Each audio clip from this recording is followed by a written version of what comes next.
Hello, seventh grade. Good morning or good afternoon. We are jumping into lesson 12 and 13 today. This also just happens to be your end of unit 1 assessment.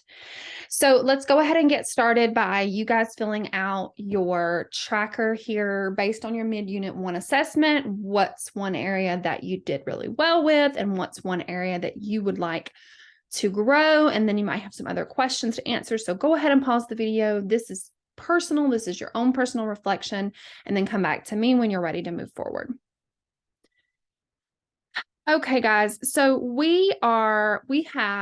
let's go over our learning targets first. We have 3. The first is I can analyze the impact of a specific word choice on meaning and tone. I can identify key individuals, events, and ideas in a text, and I can analyze how individuals, ideas, and events interact with one another.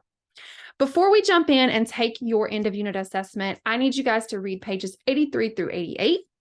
Once you've done that, go ahead and collect your gist and then share out with your elbow partner what were these pages mostly about, and then you guys can come back to me when you're ready to move on.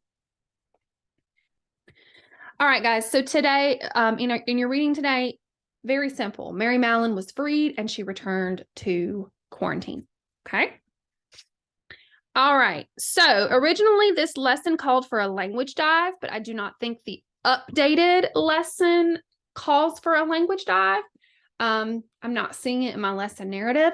So we are going to, I'm going to ask that based on your reading today, you take just a few moments and you update this tracker, this chapter 4 note catcher for these pages, okay? So we have come to, what looks like the end of the typhoid epidemic. So you might have some things to add to the end. So go ahead and take a few minutes and work on this, and then come back to me when you're ready to move forward. Okay, guys, so I'm pulling up my note catcher. Hopefully it's going to load for me. Like I said, hopefully after this lesson, so you guys maybe should have, in the actions of key individuals section, I would have said that patient 0 protested. She demanding her civil rights and won her case at the New York Supreme Court. That was a huge thing that happened in today's reading. She went to work as a laundress and then returned to work as a cook in a maternity ward. But then she was found and quarantined again. So under habits of character, I might have said that she showed perseverance when she protested for her rights.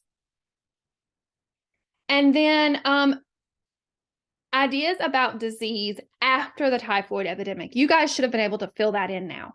So in this reading, under the scientific part, you could have said Mary's case confirmed the idea of a healthy carrier, meaning you can carry it and be asymptomatic.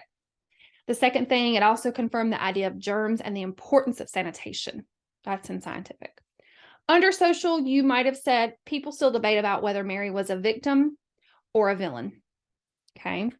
And then lastly, Mary's case makes people wonder about how far governments go, and that's on page 87, during epidemics. It is also clear that epidemics are not limited to certain types of people. So 2 questions that I also added to the questions about this epidemic section right here. What should government officials and doctors have done about Mary to prevent her from infecting others, but also not to violate her civil rights? And then what do doctors and officials do today in situations like Mary's? So we are ready to go into the end of unit assessment. So you guys are going to have some multiple choice questions. You're going to have this question that says choose items from the list and place them in the boxes to show how the interactions of ideas and events. So kind of like a flow chart here. So this is how you're going to fill this in. You guys have had practice doing that. And then you've got a written response question. Before you leave from your teacher today, once you finish your end of unit assessment, I want for you guys to fill out your track progress chart, which is in your student workbooks. And this is just you reflecting on what you did well and what you can do better next time. Okay, so I'm going to go ahead and sign off. I wish you guys the best of luck, and I'll see you again very soon.